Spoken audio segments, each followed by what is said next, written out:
موږ سوشل میډیا وګورو بعضې خلکو دا نصیحتونه عجیبه وي چا به د کشر ورور نصیحتونه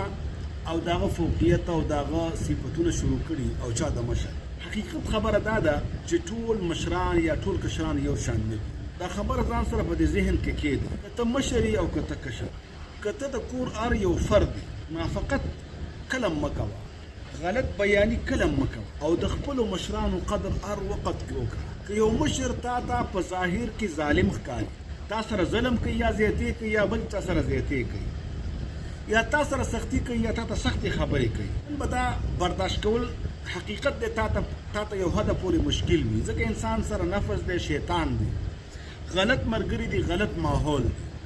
سوشل میډیا ده نو تا ته به سیله او بدله میلاویږي د خپل نیت مطابق که ته ښه او تا سره څوک بد کوي هېڅکله هم خفه نه شي هېڅکله هم پریشانه نه شي که ته کشر یې او که ته مشر یې که ته ته ښه نو ستا دا ښهوالی کله هم نه ضایع کېږي ته کله هم نه سپکېږي څوک تا سپکول غواړي یا تا ټیټول غواړي یا تا ذلیله کول غواړي زما او ستا په سر باندې رب العالمین شته هغه ډېر زورور ذات دی هغه ډېر غالب ذات دی او هغه په هر څه باندې پوهېږي او موږ په هېڅ باندې هم نه پوهېږي خو بعضې اوقاتو کې دا زما او ستا غلط فهمي وي او کله کله شیطان یا نفس ما ته دوکه کړي او کله کله ما ته د هلاکت په کنده کې غورځوي چې د خپلو مشرانو قدر ونکړو او د خپلو مشرانو عزت ونکړو خپلو کشرانو ته عزت ورکوي د خپلو بچو عزت وکوي اکرموا اولادکم د یو حدیث مطابقه لیکن دا خبره ځان سره هر وخت دپاره ذهن کې واچوئ دا خبره په دماغو کې کېږدئ چې ګوره که تا سره ظلم کېږي تا سره زیاتې کېږي او تا یې برداشت وکړه الله به دې کامیاب کړي الله به تا ته عزت درکړي په دې بعضې خبرو باندې او په دې بعضې سختو باندې مه خفه کېږه او مه یې ځان ته مخې ته ږده او مه تا وایي چې زه ډېر مظلوم یم خپله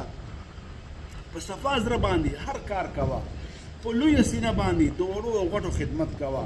او منافقت مه کوه دوکه مه کوه چا سره ظلم مه کوه د خپلو مشرانو قدر وکړه د خپلو مشرانو عزت وکړه د هغوی سختیانې برداشت کړه دا سختي او دا تکلیفونه ټول عمر نه وي څه موده پس به بیا ته په خپله مشر شي څه موده پس به بیا دا مشران خپله لاندې شي یا به وفات شي بیا دا حالات بدلیږي نن که ته کشري او مشران تا سره هر قسم رویه کوي تا هر قسم رویه خپل وکړه خپلو مشرانو سره کما تدین تدانه دغه شان به سبا تا سره هم کېږي نن که ته کشري سبا به ته مشر او ستا لاندې به کشران وي چې څه دې کرلي هغه به ریبې چې څه دې کړي هغه به مونده کې لہذا زه ټولو ملګرو ته ټولو دوستانو ته ټولو شاګردانو ته او اکثره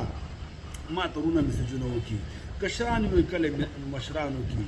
کله زه پیژنم نه لیدلي هم اکثره نه وي لرې لرې ملکونو نه وکړي یو خبره یاد وساته ته خپله دوکه مه کوه ته خپله منافقت مه کوه ته خپله ظلم او زیاتې مه کوه ته برداشت نه کار واله د مشرانو سختي برداشت کړه د مشرانو ظلمونه برداشت کړه ته داسې یو زندګي تېره کړه چې ښکلې زندګي تېره کړه دا یاد وساته که ستا مشر ورور دی او که ستا پلار دی دا ستا تا ته به ظالم ښکاري خو دا ظالم نه دی تا ته به زیاتي خور ښکاري خو دا زیاتي خور نه دی تا ته به ډېر بد ښکاري خو لیکن دا ډېر بد نه دی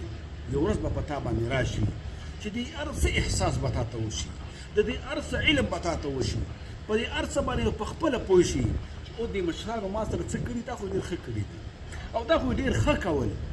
یو وخت ګوره داسې عجیبه را روان دي چې یو ورځ د بلې نه بده ده نن چې څومره نسلونه دي بدترین طرف ته روان دي نو لہذا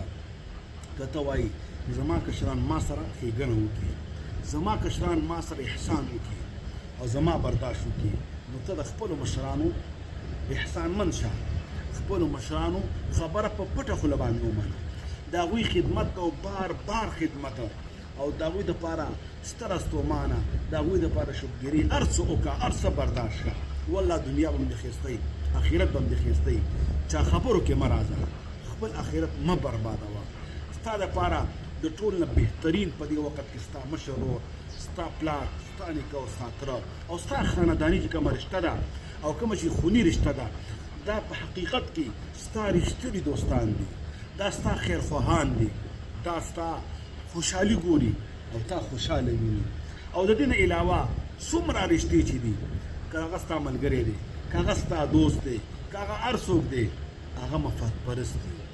هغه لالچ والا دي هغه ستا څه شي ته غله دي هغه ستا څوک ګوري هغې وجه تا سره ملګرتیا کوي لہذا دا نصیحت په دې زړه باندې ولیکه که ته مشر یې او که ته کشر یې چې هر څه کې الله حاضر ناظر وګڼه او هغه که سختي وي که هر څه وي برداشت کړه الله به تا ته ښه ژوند درکړي الله به